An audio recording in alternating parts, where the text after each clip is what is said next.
नमस्कार मित्रांनो. तर आजचा जो आपला विषय आहे तो विषय आहे एका ब्रोकरच्या संदर्भामध्ये. कारण आपल्या सर्वांना माहिती आहे का ज्यावेळेस आपण आपल्या अकाउंटला ट्रेडिंग करतो त्यावेळेस आपल्याला गरजेचा असतो ब्रोकर. आणि मग तो ब्रोकर आपण ज्यावेळेस निवडतो त्यावेळेस काही काही गोष्टी आपल्याला बघायच्या असतात. आणि तसाच हा जो एक ब्रोकर आहे मी त्याविषयी सांगणार आहे. अर्थात हा काही कुठला प्रमोशनल व्हिडिओ नाहीये, फक्त एक आपल्या समोर मांडायचे म्हणून मी ते म्हणून त्या ठिकाणी मी मांडतोय. तर काय होतंय, आपण नेहमी ब्रोकर आपण निवडताना पहिल्यांदा काय बघतोय का ब्रोकरेज बघतोय. ठीक आहे, ब्रोकरेज जे आहे ते आपण बघतोय त्या ठिकाणी किती ब्रोकरेज आपल्याला घ्यायचंय, किती ब्रोकरेज द्यायचंय. ओके, आपण पहिल्यांदा याचा विचार करतो खर्च किती येतो. म्हणजे पहिल्यांदा ज्यावेळेस आपण कुठला ब्रोकर निवडतो पहिल्यांदा खर्च बघतो. आता तीही पण आपण खर्चाची बाजू बघितली पाहिजे. पण आता काय झालेलं का जनरली सगळ्याच ठिकाणी आपण बघतोय का 20 रुपये पर ट्रेड ब्रोकर आहे. त्या ठिकाणी ब्रोकिंग आपल्याला त्या ठिकाणी तेवढं ब्रोकरेज द्यावं लागतं.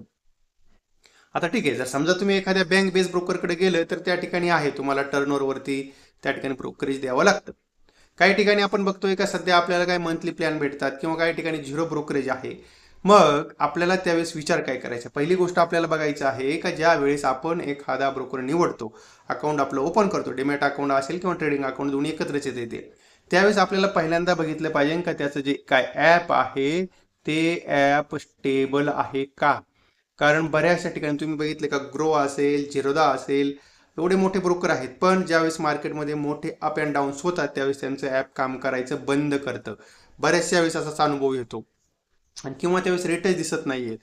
आणि किंवा काही काही ब्रोकर आहे का त्याच्यामध्ये ॲपमध्ये लेगिंग येतं, फिरत फिरत फिरत फिरत राहतं, ते ॲप चालत नाही. म्हणून आपल्याला या सगळ्या गोष्टी बघणं गरजेचं आहे. आता मी पहिल्यांदा तुम्हाला सांगतो का आत्ता सध्या आपल्या देशामध्ये टॉप 20 जे ब्रोकर आहेत ते कोण आहेत. ओके, त्यातला पहिला एक नंबर नाव आहे तो आहे ग्रो. ग्रोचे जर तुम्ही बघितले तर साधारणतः 1,21,00,000 क्लायंट्स आहेत. झिरोदा त्या ठिकाणी झिरोदाचे 68,52,000 क्लायंट्स आहेत. त्यानंतर अँजल वनचा नंबर तिसरा आहे, 67,00,000 क्लायंट आहेत. त्यानंतर अपस्टॉकचे क्लायंट जवळजवळ 20,77,000 आहेत. ICICI डायरेक्टचे 20 लाख आहेत. HDFC सिक्युरिटीजचे जवळजवळ जवळजवळ 14.5 लाख आहेत. त्याच्यानंतर कोटक सिक्युरिटीजचे हे क्लायंट जवळजवळ 13.5 लाख आहेत. आणि SBI सिक्युरिटीचे क्लायंट हे 11 लाख आहेत. म्हणजे तुम्ही बघितलं का हे पहिल्या 3 नंबरवरती सगळे प्रायव्हेट कंपन्या आहेत, किंवा ज्याला आपण म्हणूया आपले डिस्काउंट ब्रोकर आहेत असंच म्हणूया आपण. हे पहिल्या 4 नंबरवरती, ठीक आहे, हे पहिल्या 4 नंबरवरती हे सगळे आपले डिस्काउंट ब्रोकर आहेत. आणि त्यानंतरचे जे 4 नंबर आहेत ते सगळे बँकिंग सेक्टरमधले ब्रोकर आहेत. ओके, आता ह्या बँकिंग सेक्टरमधल्या ब्रोकरचे जर तुम्ही क्लायंट जर बघितले तर 20, 30, 35, हे 50 आणि 60 लाख क्लायंट हे सगळे बँकिंग सिस्टीमचे जे काय ब्रोकर आहेत आणि त्यांच्या बरोबर ट्रेडिंग करतात. आणि हा ग्रो 1 नंबरला आहे. ओके, आणि त्यानंतर 9 नंबरला आहे धन. बघा ह्या ठिकाणी 9 नंबरला धन आहे, त्याचे 9,79,000 क्लायंट आहेत. मोतीलाल ओसवालचे 9,10,000 आहेत. पेटीएम मनीचे 8,46,000 आहेत. नंतर इंडी मनीचे 8,38,000 आहेत. मिराय असेट शेर खान, आता शेर खान ही कंपनी एम स्टॉकवाल्यांनी विकत घेतलेली आहे, त्याचे 5,34,000 आहेत. त्याच्यानंतर IIFLचे 4 लाख आहेत. ॲक्सिस डायरेक्टचे 4 लाख, 5 पैसाचे 3.5 लाख, एम स्टॉकचे 2,82,000 आहेत. बाकी परत चॉईस ब्रोकिंगचे 2,70,000 आहेत. फायरचे 2 लाख आहेत. आणि SMC ग्लोबलचे 1,58,000 आहेत. पण आज आपण चर्चा करणार आहोत धन या ब्रोकरविषयी. नेमकी हा ब्रोकर कसा आहे आणि काय काय त्यामध्ये तुम्हाला फॅसिलिटी मिळतात ते आपण बघूया. आता त्याचा क्लायंट बेस बघितला तर साधारणतः क्लायंट बेस त्याचा वाढता आहे, अपसाईडला आहे. आता 2021 साली ही कंपनी आपल्याच इथे महाराष्ट्रामध्ये बनलेली आहे. महाराष्ट्रीयन माणूस या कंपनीचा प्रमोटर आहे. आणि ह्या कंपनीचं जे काय हेडक्वार्टर आहे ते हेडक्वार्टर त्यांचं मुंबईमध्ये आहे. त्यामध्ये इथे या ठिकाणी तुम्ही जर अकाउंट धनमध्ये अकाउंट ओपन केलं तर तुमचं जे डिमॅट अकाउंट होते ओपन ते तुमचं होतं CDSL मध्ये, त्या ठिकाणी तुमचं डिमॅट अकाउंट ओपन होतं. ओके, आता यामध्ये आपल्याला चार्जेस काय काय लागतात आपण ते या ठिकाणी जाणून घेऊया.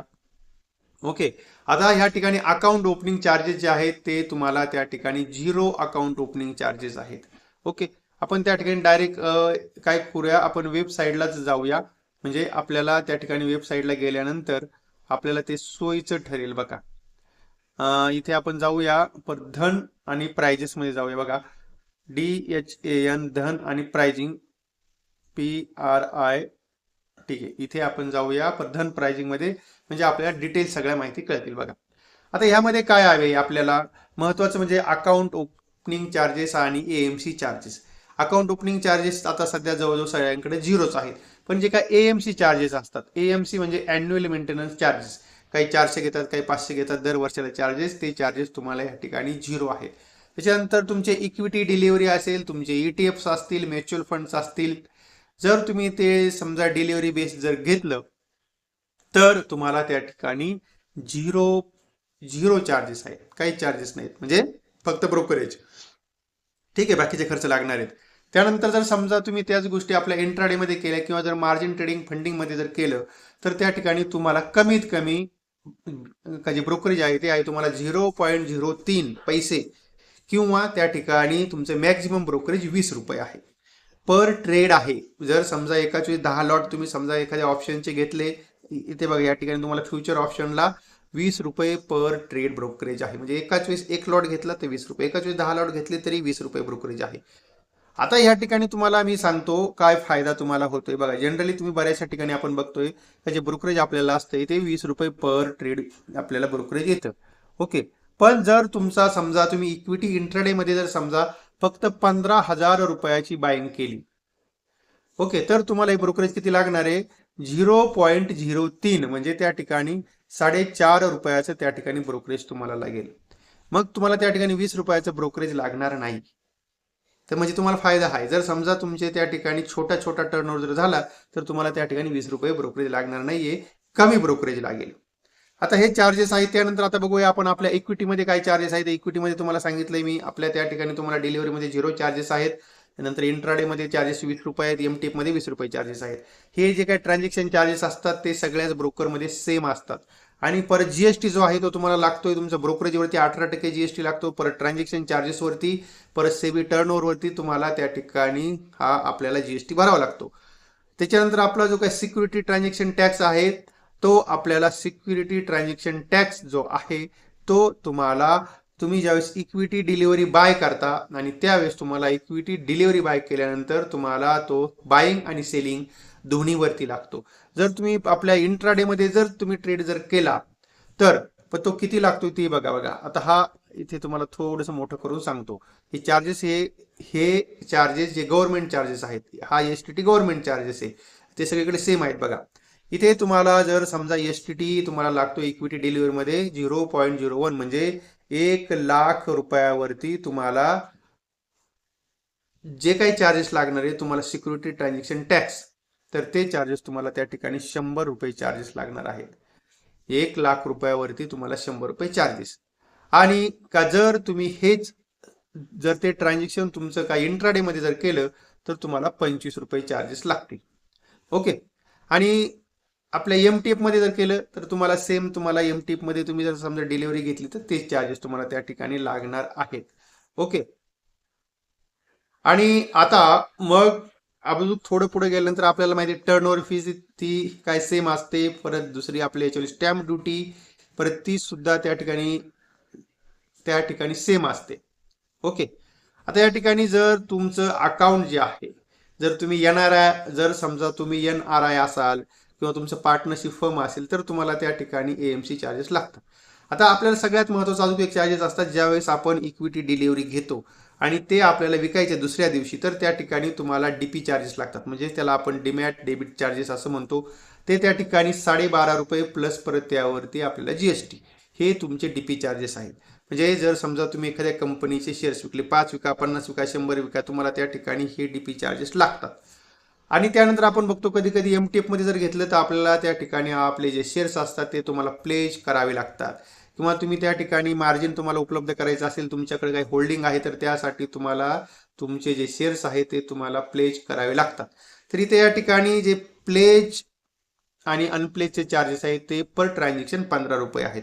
म्हणजे समजा तुमच्या अकाउंटला 1,00,000 रुपयाचे एसबीआयचे तुमचे स्टॉक पडलेले आहेत पण तुम्हाला तुमच्या अकाउंटला मार्जिन 0 आहे, मग तुम्हाला ते जर समजा तुम्ही शेअर्स जर प्लेज केले तर विदिन काही सेकंदामध्ये तुम्हाला त्या ठिकाणी मार्जिन उपलब्ध होतं. जो तुमचा पोर्टफोलिओ आहे त्या पोर्टफोलिओच्या साधारणतः 80%च्या आसपास मार्जिन उपलब्ध होतं. पण त्यासाठी तुम्हाला जो खर्च येतो तो फक्त येतो 15 रुपये प्लेज करण्यासाठी.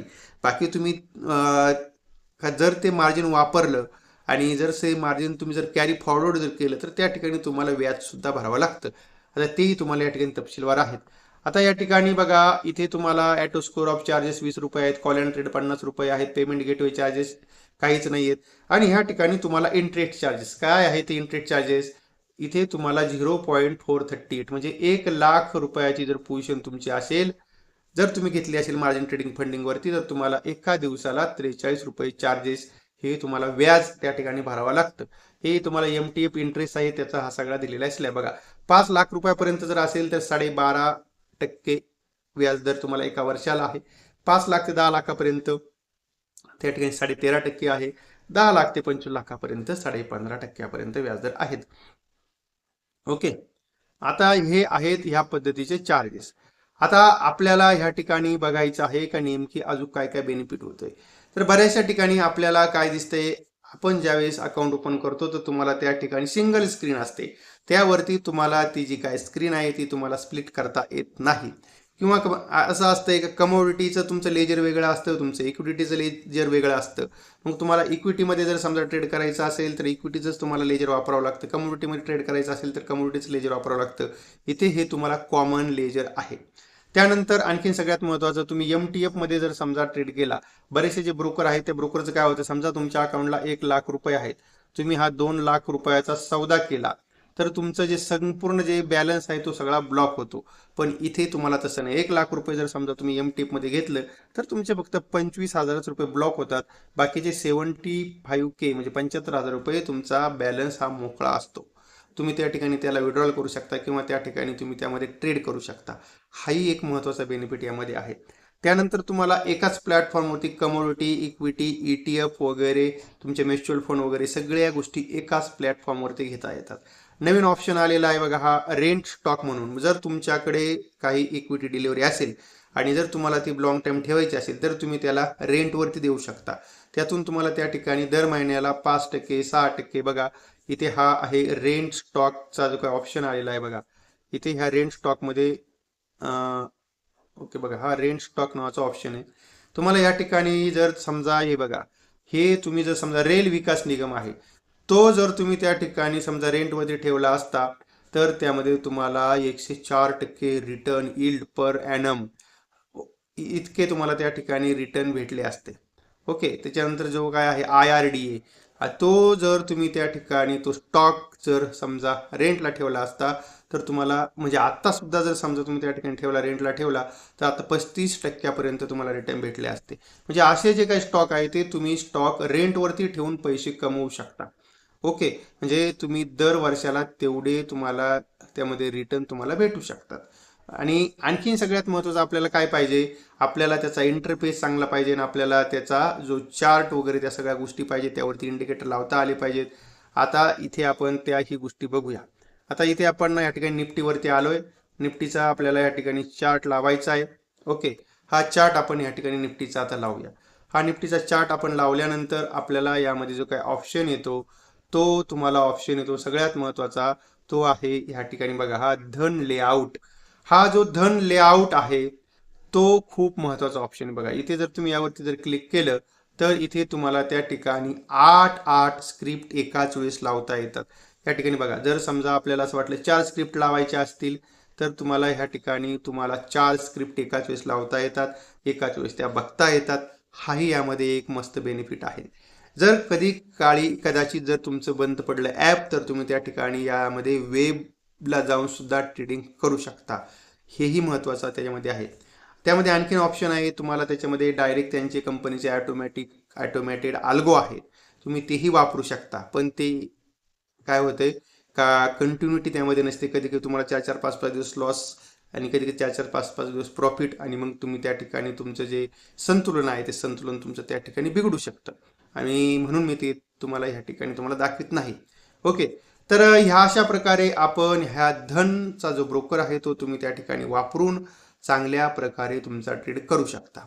ओके, अर्थातच जर समजा कोणाला अकाउंट ओपन करायचं असेल तर त्याची लिंक तुम्हाला डिस्क्रिप्शनमध्ये खाली दिलेली आहे आणि त्या लिंकवरती जाऊन आपण धनचं डीमॅट अकाउंट ओपन करू शकता. ओके, आणि जर तुम्ही तुमचा धनचा अकाउंट ओपन केलं आणि त्यावरती जर कंटिन्यू जर समजा तुम्ही ट्रेड जर केला तर जो आपला पेड ग्रुप आहे त्या पेड ग्रुपची तुम्हाला फ्री मेंबरशिप त्या ठिकाणी मिळेल. ओके, तेव्हा आता इथे आपण थांबूया. आणि अर्थातच हा जो काय सगळा व्हिडिओ होता तो सगळा व्हिडिओ मी आपल्यासाठी एज्युकेशनल पर्पज म्हणून बनवला होता. या व्हिडिओत कुणालाही कसल्या प्रकारे खरेदीचा किंवा विक्रीचा सल्ला दिलेला नाही याची आपण कृपया नोंद घ्या आणि कुठलाही ट्रेड करताना आपण आपल्या जबाबदारीवरती ट्रेड करा. माहिती चांगली वाटली असेल तर आपण आपल्या ह्या चांगल्या व्हिडिओला मित्रांपर्यंत शेअर करा आणि चॅनलवरती नवीन असाल तर चॅनलला सबस्क्राईब करायला बिलकुल विसरू नका.